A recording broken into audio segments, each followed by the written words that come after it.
Kampante ang Commission on Election na walang guro na magsisilbi sa halalan ang aatras para gampanan ng kanilang trabaho sa araw ng botohan sa September 14. Sinabi ni COMELEC Chairman Attorney George Erwin Garcia na hindi na mangyayaring may aatras na guro dahil sa pananakot ng mga kandidato o supporters. Mahigit 20,000 na mga guro ng MBHTE ang magsisilbi sa halalan sa mahigit 5,000 mga voting precincts.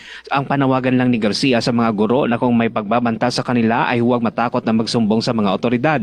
Bukod sa mga guro, may 3,000 na mga pulis na sinanay rin ng COMELEC ang naka-standby para pumalit kung may mga guro man na aatras. Ngayong linggo, nakatakdang sanayin ng Commission on Election ang mahigit 20,000 na mga guro na magsisilbi sa BARM elections. Huwag kayong mag-alala, may mga PNP personnel naman kami nakahanda para humalinhin sa mga guro. Pero ako naniniwala, yung mga guro nating bayani ng MBHT, ipaglalaban nila na sila mismo talaga ang mag-hold ng eleksyon. Mark Anthony Taico, NDBC Bida Balita.